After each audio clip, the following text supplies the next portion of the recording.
Alors, salut à tous, c'est Greg et je vous propose aujourd'hui de découvrir un nouveau didacticiel sur le logiciel Blender 3D que je vais ouvrir d'ailleurs maintenant. Alors aujourd'hui la thématique c'est de procéder à une retouche d'un modèle 3D, en l'occurrence moi-même, qui est fraîchement scanné de l'autre jour. Et malencontreusement la machine m'a scanné un petit peu de manière irrégulière. Et il y aurait quelques petits aspects à retoucher, notamment au niveau de la géométrie et de la couleur. Donc on va déjà procéder, enfin je vais y aller un petit peu par étapes. J'essaye de proposer donc des tutoriels qui soient quand même relativement accessibles. Donc je vais parler un petit peu aussi des raccourcis clavier que j'utilise pour que vous puissiez absolument tout suivre sans le moindre problème. Alors on va déjà commencer par l'importation du modèle. Alors, file import, c'est un OBJ, donc j'avais demandé de disposer d'un OBJ. Et donc là, je vais actionner la fonction keep vertex order, ce qui permet de ne pas faire plusieurs objets si c'est le cas, etc. Donc ça va faire un seul objet à la fin. On va ouvrir ça.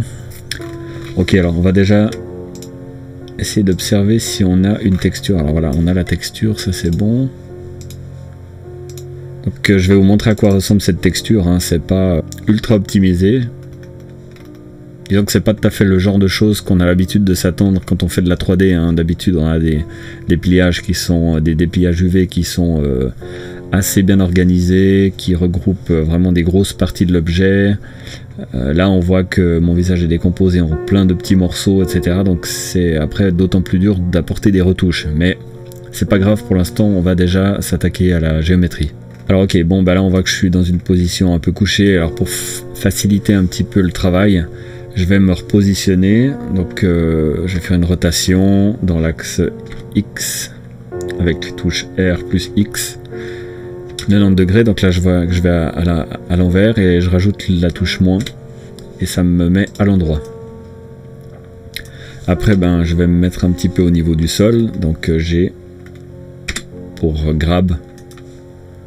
Encore une fois, hein, donc je pense que pour tous ceux qui connaissent déjà bien le logiciel Blender, ne tenez pas trop compte du fait que j'indique un petit peu les raccourcis. Je pense que c'est préférable pour les autres pour qu'ils puissent bien suivre toutes les étapes.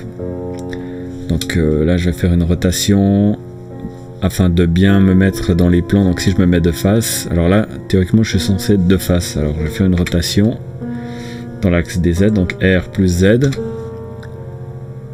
et là en bougeant la souris, donc je vais pouvoir effectuer une rotation un peu progressive comme ça. Alors là si je regarde de profil, donc ça c'est une des choses que je voulais retoucher, c'est que au moment où j'ai été scanné, donc vous pourriez le voir dans une précédente vidéo, je vous mettrai le lien en haut de la vidéo. Dans la précédente vidéo où je me suis fait scanner, j'ai été pris un tout petit peu au dépourvu et je me suis mis dans une position un peu affalée comme ça, qui est pas très gracieuse. Donc le but de cette étape de retouche, c'est de pouvoir disposer d'un modèle qui soit imprimable et qui soit esthétiquement acceptable. Donc aujourd'hui, le but vraiment de cette vidéo, c'est de vous proposer un didacticiel qui vous permette, une fois scanné dans un dispositif de scanning photogrammétrique, donc par exemple ça peut être un ensemble d'appareils photo, on voit des configurations parfois qui atteignent jusqu'à 50 appareils photo. Là en l'occurrence c'est juste une espèce de Kinect qui monte sur un poteau motorisé, et donc moi-même je tourne sur un axe rotatif que le dispositif permet à la caméra de voir l'entier de toute ma structure corporelle. Et ça on le voit bien dans cette précédente vidéo. Donc là ce que j'aimerais, c'est qu'on voit qu'on a des petits problèmes. On a des problèmes sur les épaules, problèmes de couleur. En plus, alors il faut savoir qu'une fois qu'on est imprimé, généralement on a intérêt d'avoir des couleurs un peu vives, parce que sinon c'est vraiment pas folichon, c'est très fade et terne. Alors par contre ce qui est chouette, c'est qu'on voit qu'il y a vraiment les plis du pantalon, les plis du pull. Là on voit que les cheveux ont complètement ramassé, mais ça on peut retoucher assez facilement. Alors je vais juste regarder quelque chose. Voilà. Permet de ne pas avoir cette espèce d'éclairage qui est assez pénible, qui nous empêche de bien regarder ce qu'on fait. Je vais commencer par lisser. On va pouvoir commencer une des premières étapes qui consiste à redresser un petit peu l'ensemble de cette géométrie. Alors maintenant, si je me mets de profil, je vois que je suis parfaitement de profil.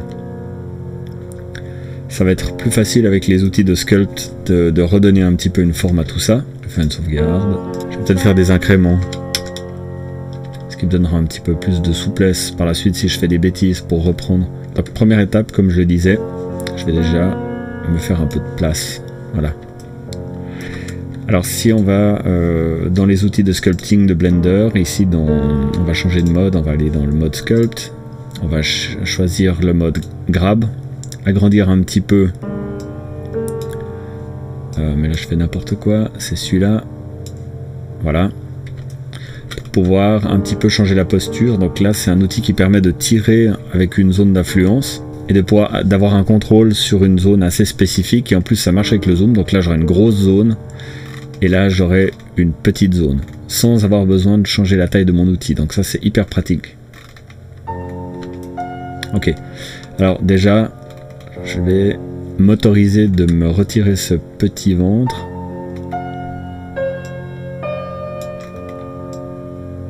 Voilà.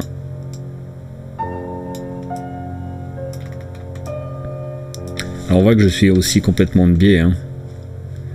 On dirait que j'ai le bras complètement atrophié. Alors ça j'aime pas trop. Je vais essayer de voilà, redresser tout ça.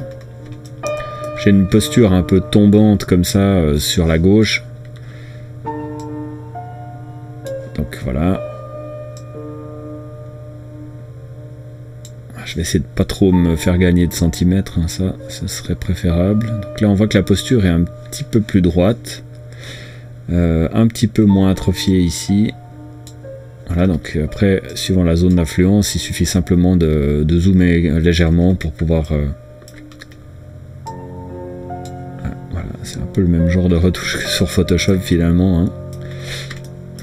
Ok, alors maintenant je vais essayer de me redresser un petit peu le buste là, parce que je trouve que c'est encore un petit peu faiblard. Voilà.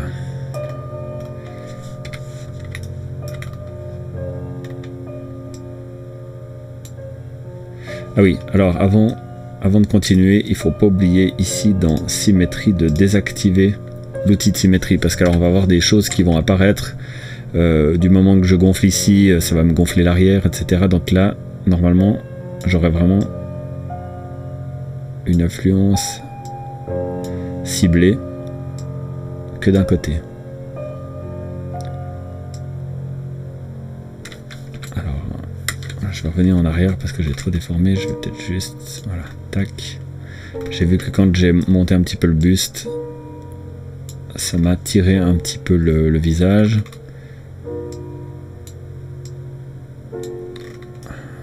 Voilà.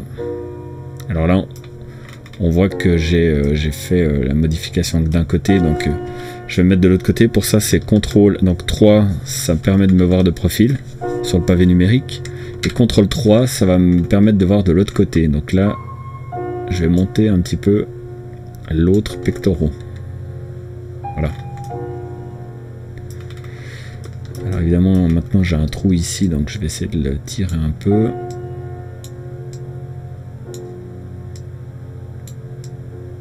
Voilà. On verra après qu'on a des outils qui permettent de lisser un petit peu aussi. Alors là, dans ce mode de représentation, c'est agréable parce qu'on voit un petit peu les textures. Je crois que je vais quand même refaire encore une sauvegarde.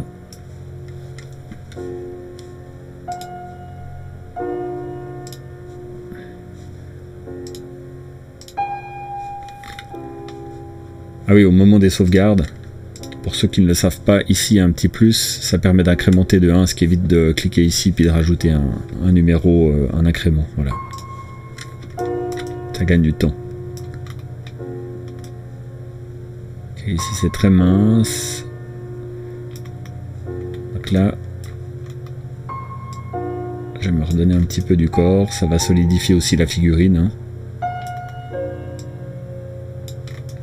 Vous voyez que c'est très facile, hein, ça prend vraiment bien. J'adore cet outil là de grab. Permet vraiment d'être efficace. Voilà. Donc là ça va, il me semble que j'ai pas trop altéré le modèle. Je me suis donné une meilleure stature, parce que c'est vrai que j'étais un peu affalé comme ça sur moi-même.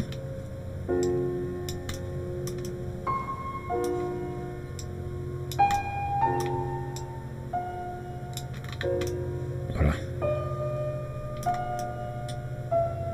Donc le buste là je trouve que c'est pas mal. Faut bien regarder un petit peu dans tous les sens. Alors il existe aussi des outils de représentation qui sont intéressants parce que là donc on est en mode texture solide que j'aime bien moi personnellement. Hein, ça permet de pas avoir l'ombrage lumineux habituel de la scène de base. Et on peut aussi passer en mode matcap. Voilà, là ça me retire ma texture. Par contre ici j'ai quelques options qui vont me permettre d'afficher différents types de shading. Voilà, un peu porcelaine comme ça, avec des faux reflets ou métallique. Et ça permet de voir un petit peu mieux le profil de la géométrie, les différentes aspérités, etc. On les voit quand même un petit peu mieux qu'avec les textures. Donc là, il existe aussi le traditionnel de 3D Coat, je crois. Celui-ci qui va vraiment très bien pour faire du sculpting. Là, on voit vraiment tous les détails. Hein. J'aime bien ce mode de représentation comme ça. Vous vous posez peut-être aussi la question pourquoi j'ai mis ma main dans cette position. C'est pas de la ultra haute définition en termes de scan, hein, parce que si je vous affiche un petit peu la géométrie là, on va voir qu'on n'est pas en ultra haute définition, mais ça suffit bien déjà pour un petit personnage qui fera quelques centimètres une fois imprimé en 3D. J'avais envie de rajouter un micro ici parce que je fais pas mal d'interviews et je trouvais intéressant d'avoir le micro comme ça imprimé. Ça change un peu d'une posture droite tout à fait standard. Ok, alors là je trouve bien, je vais aller enlever un petit peu ce résidu là sur les pieds. Alors là par contre c'est un petit peu spécial parce qu'en fait du coup on va créer des trous dans la géométrie. Je vais sortir du mode sculpt.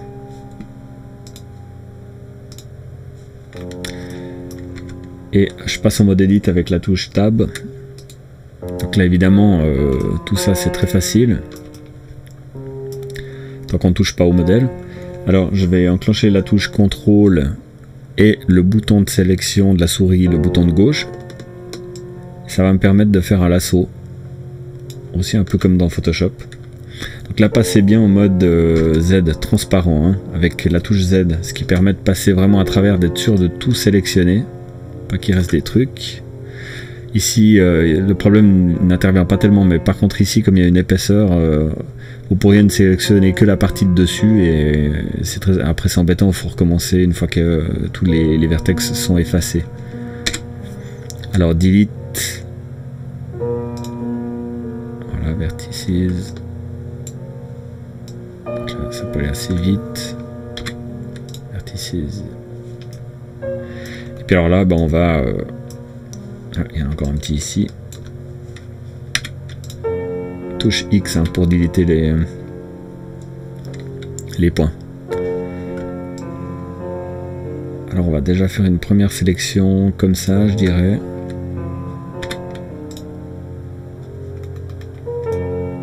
Là j'ai carrément un peu cassé le modèle, hein. On voit que c'est ouvert mais c'est pas grave, on va pouvoir récupérer ça par la suite.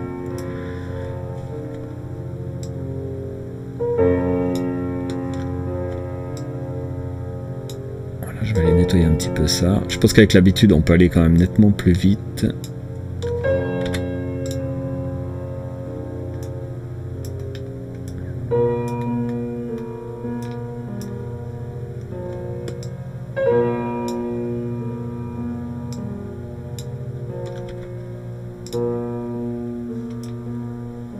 Voilà, avec ça, je devrais pouvoir faire quelque chose.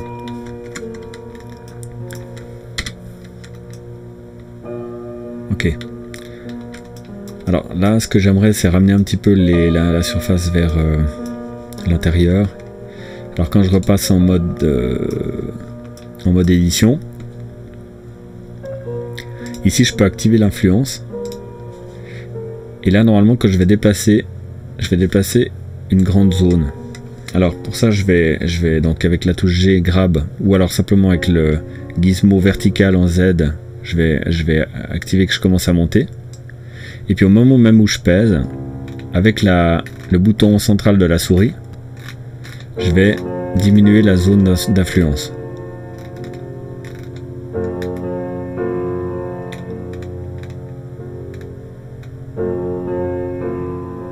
Tac. Afin de faire bouger un petit peu les autres en même temps. Alors ça c'est une des techniques.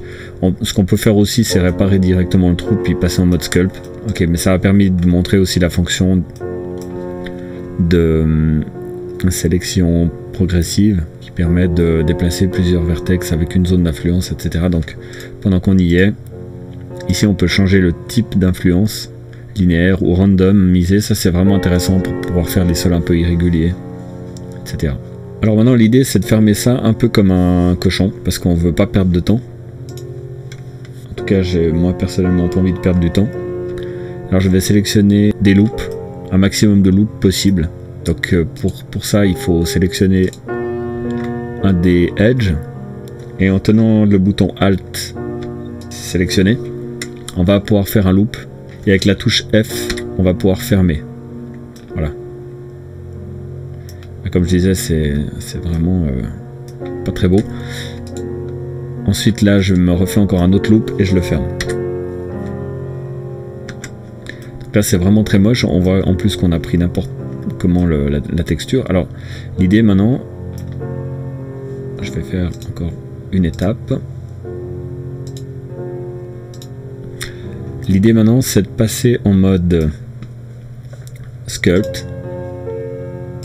Et là il me manque des vertices à cet endroit là pour pouvoir justement modeler le pied qui soit à peu près convenable, même si c'est tout petit hein, et puis qu'on pourrait presque s'arrêter là. C'est quand même un peu bizarre et puis rien que pour le principe on va essayer de récupérer ce pied. Ça pourrait être un bout de visage, ça pourrait être une main, enfin des choses qui sont peut-être encore un peu plus visibles. Alors il y a une fonction qui est assez chouette dans le mode sculpt. C'est ici le din topo. Le din topo permet de régénérer du mesh alors qu'on utilise un simple outil de sculpt, même un smooth ou voilà. Et ça va me permettre de subdiviser mon modèle. Alors du coup je vais perdre ma texture hein, aussi. Voilà, je vais peut-être passer en matcap. Voilà. Alors là on voit que c'est très utile de l'avoir le matcap. Je vais réduire un petit peu ma zone d'influence parce que j'ai pas envie de tout casser non plus. Et là normalement si je sélectionne, et voilà, il me recrée de la géométrie. Ce que je n'avais pas avant, grâce au mode din topo. Alors maintenant que j'en ai assez, alors ici je vois que c'est très mal foutu, je vais encore passer un peu dessus. Voilà. Et là, je vais essayer de le smoother un peu.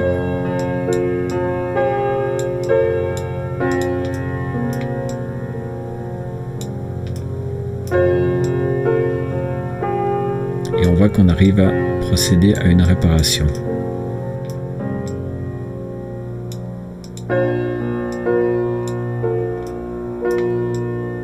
Voilà, je ne vais pas aller trop loin, je vais le désactiver même maintenant.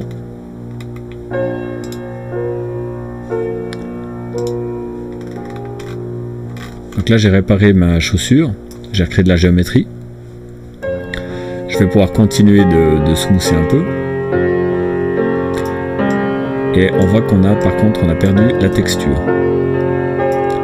Alors pendant que j'y suis, je vais quand même maintenant je vais quand même nettoyer un petit peu cette chaussure avec mon peut-être déjà toujours avec le smooth. Je vais agrandir un petit peu l'outil.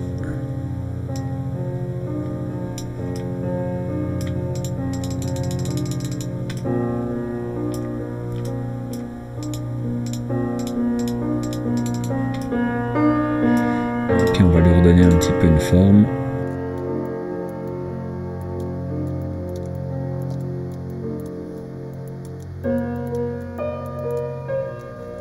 Alors l'autre, elle est vraiment n'importe comment.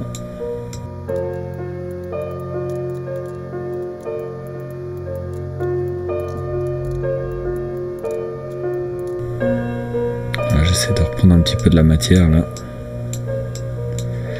Et puis je vais la smoother. Et on voit qu'avec un peu de patience, enfin, c'est possible, c'est envisageable de récupérer quand même pas mal d'erreurs. C'est pas fameux. Je mets le temps d'enlever un petit peu les tensions comme ça dans la géométrie. Et puis de revenir déplacer par la suite.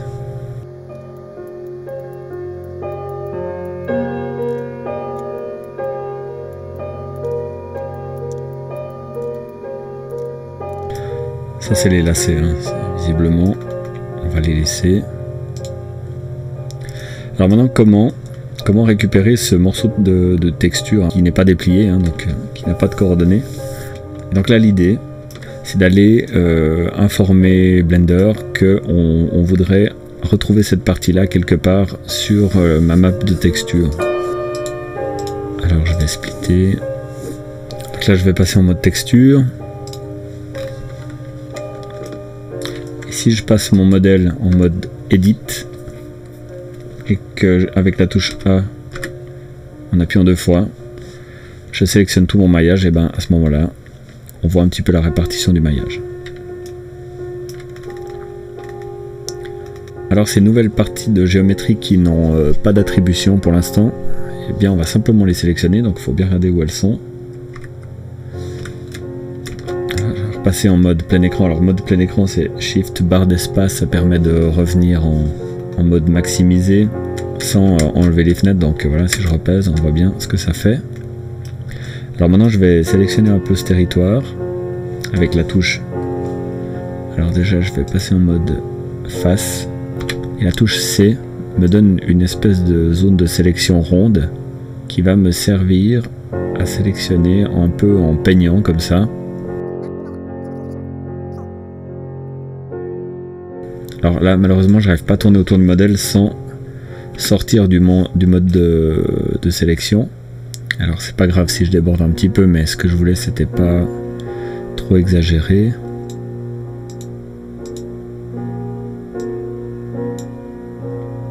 C'est très important pour l'impression 3D d'avoir un modèle qui est fermé. Ok, alors ça simplement on va afficher la fenêtre des UV et avec la touche U on va faire un unwrapping. Donc là j'ai ma zone et puis avec la touche L je vais sélectionner les islands, voilà, toute la surface, et avec la touche scale je vais pouvoir scaler ma superficie et la touche G pour la déplacer sur mon UV. Je vais essayer de maximiser un petit peu là aussi, voilà. Alors maintenant ce qui est très intéressant, qui manque un petit peu à certains logiciels, c'est la possibilité de peindre directement sur le modèle pour pouvoir peindre sur les UV. Alors la technique est assez simple, assez accessible. Il faut aller dans le Texture Paint, mode Texture Paint. Et là je vais pouvoir sélectionner ma couleur. J'ai une petite pipette là qui va me permettre d'aller copier la couleur juste à côté. Maintenant je vais descendre un petit peu mon rayon. Là je peux tourner autour en peignant, alors là c'est assez pratique et on va tester. J'arrive tout à fait à peindre ma couleur pour pouvoir retexturer par dessus mon modèle. Donc là normalement on est sur une semelle, normalement on s'en fout parce que c'est dessous. Je vais peut-être juste donner un petit peu de couleur dessus. Voilà. Je vais aller prendre un petit peu la couleur ici.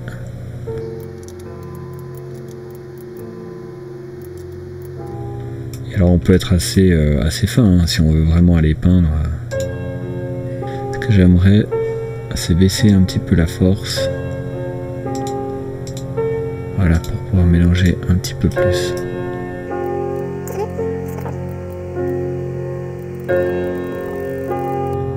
Et après, rien ne m'empêche de lui donner une teinte un petit peu plus foncée.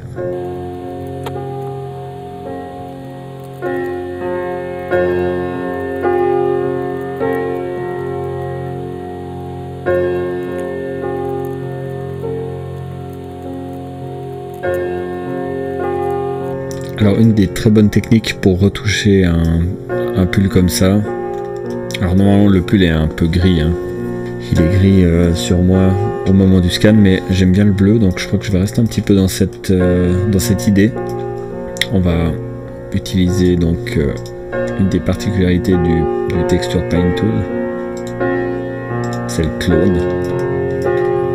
Alors la technique que j'aime bien moi, c'est qu'avec CTRL clic gauche, je vais pouvoir afficher le curseur 3D et il va me copier justement la texture à l'endroit où il se trouve actuellement.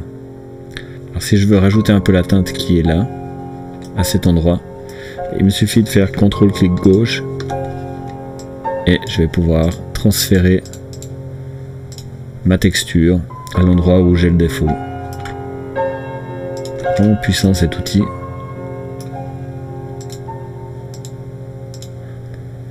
Voilà. Dans un cas comme ça, je vais placer mon curseur là, je vais être un petit peu plus fin.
Gros morceau là, les cheveux. Hein.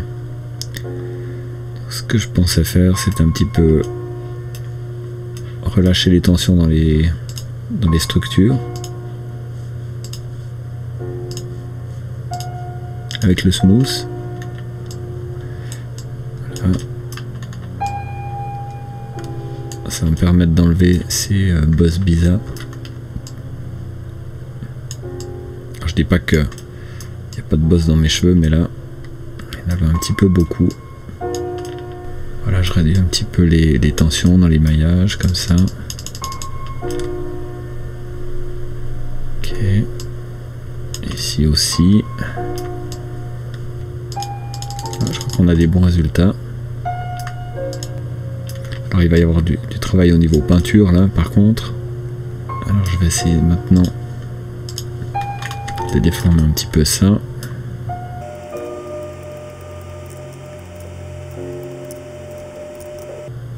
Ce qui nous intéresse avant tout maintenant, c'est vraiment la forme.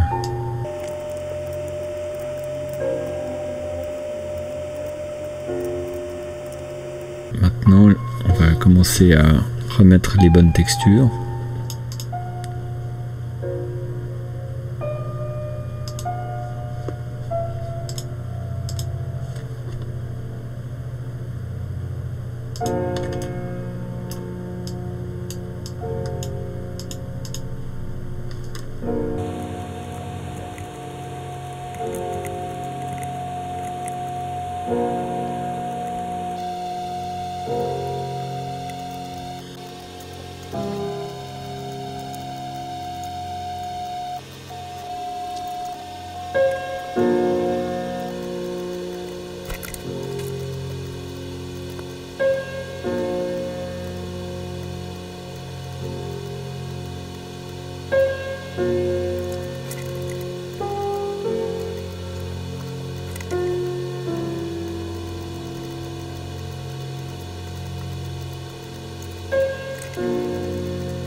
Et bien voilà, je crois que la retouche est pas trop mal. Il reste encore des petits détails que je vais réparer de la même manière que j'ai réparé tout à l'heure les chaussures, comme on a pu le voir. Je me trouvais un petit peu pâle, alors je me suis remis un petit peu de la couleur. Alors là, faut faire vraiment gaffe, hein, faut aller vraiment tout doucement. Toujours avec les mêmes outils, mais dans des proportions vraiment très légères, hein. Ici, donc l'appui, je le fais vraiment très léger. Et je vais chercher après voilà, une teinte qui me convient. Et puis je tamponne légèrement pour donner la teinte qui est actuellement appliquée sur le visage. J'ai pour caractéristique d'avoir les yeux bleus, alors je les ai reteintés un petit peu, qu'on les voit mieux. Et j'y ai dessiné les pupilles. Alors après, faut imaginer que la statuette est comme ça, pas très grande, qu'on arrive à distinguer quand même un petit peu le regard. Parce que c'est vrai que c'était vraiment très léger et on avait l'impression que les yeux étaient de la même couleur que la peau. Alors ici, j'ai accentué l'écart de contraste entre la peau et le bord de la chemise. Je crois qu'il n'y a plus trop de problématiques comme ça. Elle devient tout à fait possible à imprimer. Les cheveux, j'ai tamponné comme je pouvais. Je trouve que ça manque un petit peu de dessin de structure. Je vais peut-être m'amuser à le faire là tout à l'heure. Mais dans les grandes lignes, je crois que c'est relativement réussi. Il me reste à créer le micro maintenant pour qu'il puisse venir prendre position dans la main droite. Alors, on va créer un cylindre un peu gros, ce micro.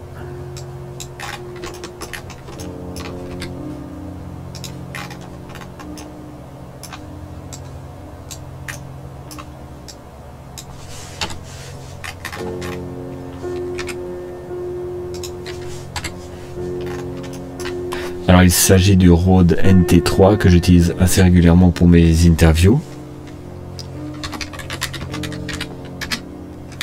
Je vous mettrai un lien dans la description pour ceux que ça intéresse. C'est vraiment un microphone vraiment extra, très performant.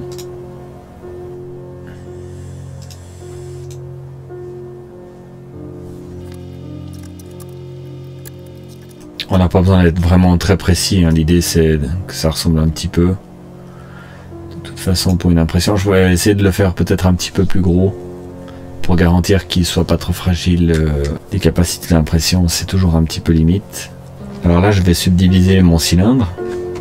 Peut-être je vais repasser en mode shading pour qu'on voit quelque chose. Alors avec la touche CTRL R, je vais créer une subdivision.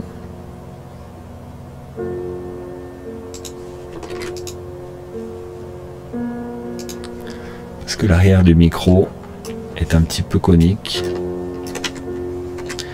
Le corps du micro, lui, est parfaitement cylindrique, mais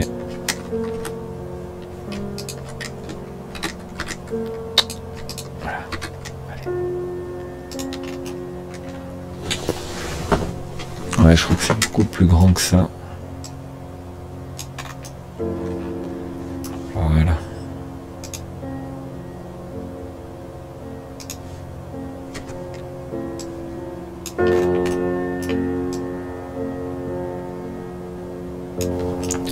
Et alors après, la mousse, on peut faire ça de plusieurs manières.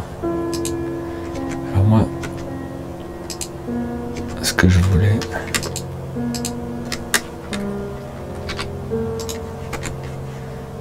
c'était voir pour smousser tout ça.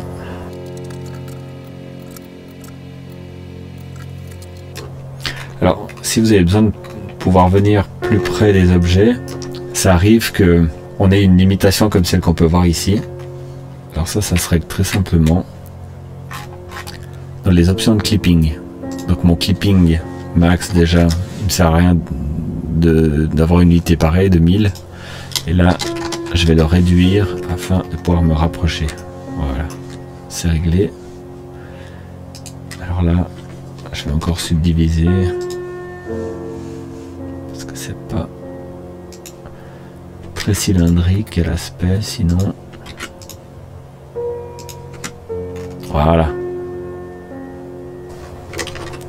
Pour la mousse, peut-être que le mieux...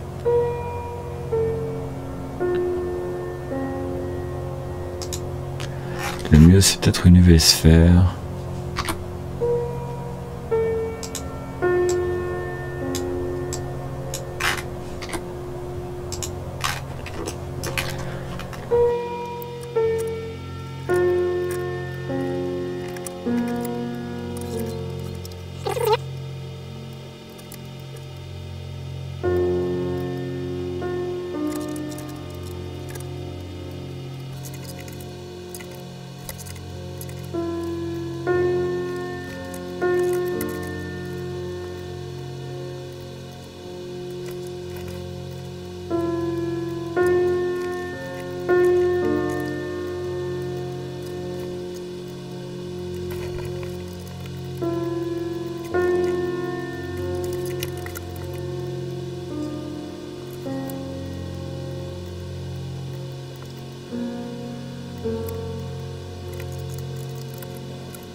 Là, je crois que ça devrait suffire.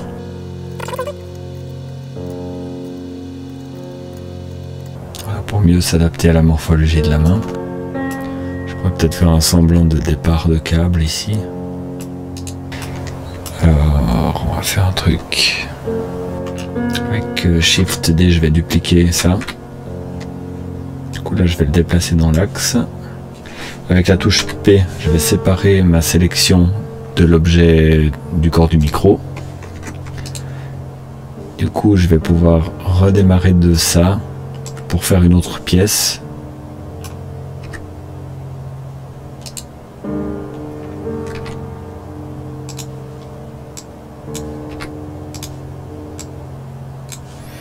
Alors là, je vais recentrer mon pivot.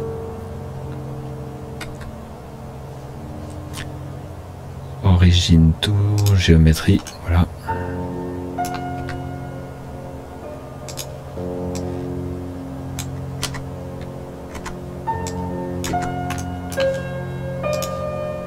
Avec la touche E, je vais extruder.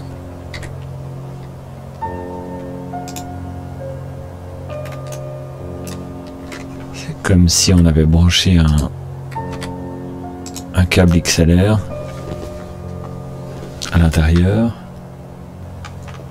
Et là, ce que je vais faire, escape.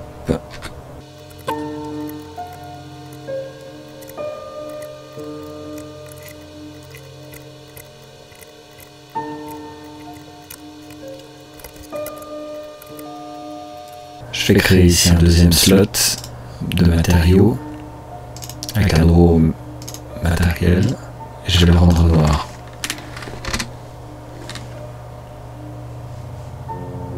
Évidemment, il faut que je la signe. Et voilà.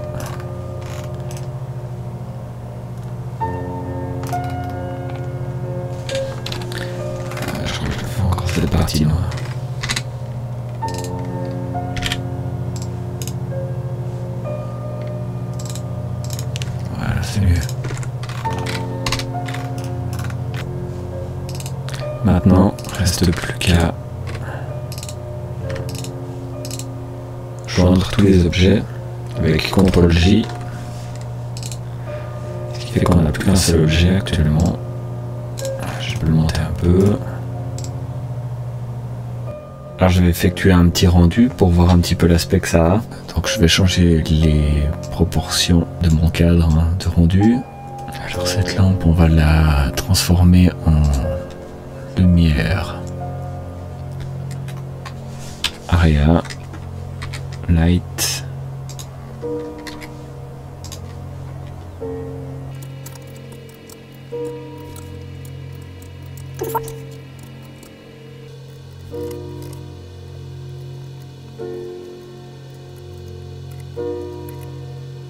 Comme on a pu le constater, le rendu ne prend pas en considération la nouvelle map, la nouvelle texture. On voit qu'ici on a toujours les défauts sur le bras, sur les chaussures, etc. Alors c'est normal. Pour ça, il faut simplement, donc cette map qui est ici, qui a pris en compte les modifications, il faut encore la sauver. Donc, save as image. Et ma texture de base, donc c'est celle-ci, et je vais simplement l'écraser. Et normalement le logiciel devrait la prendre en considération. On va voir la différence avec les deux. On voit ici que j'ai pas mis retouche. Et donc c'est cette texture préalablement qui ressemblait à ça qui était utilisée pour le rendu. Donc actuellement on va relancer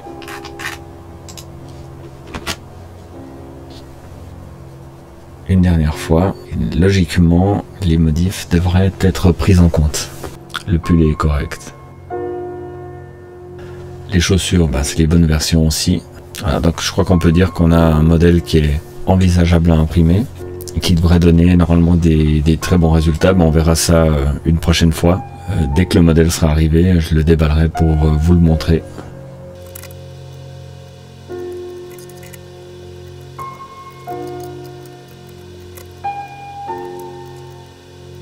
L'intérêt avec Cycle, c'est de pouvoir régler son éclairage avec un rendu en temps réel. Si on veut avoir le calcul que sur la zone du cadre caméra, on peut activer ici l'option Border, qui fait que le calcul va s'effectuer que sur cette portion-là. Donc si je relance mon rendu, voilà, je vais avoir mon rendu là. Je vais monter un petit peu l'intensité.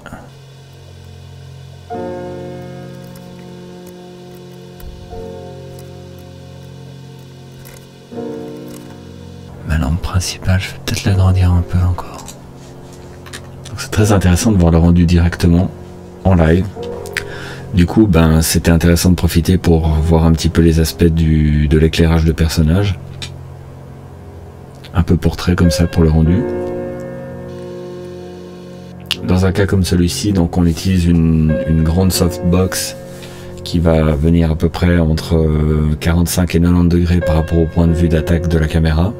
Et moi ce que j'aime bien rajouter, mais généralement les photographes le font aussi, voilà, là on voit que ça marche pas trop mal, c'est une backlight assez puissante qui va dessiner un petit peu la silhouette derrière la nuque du sujet.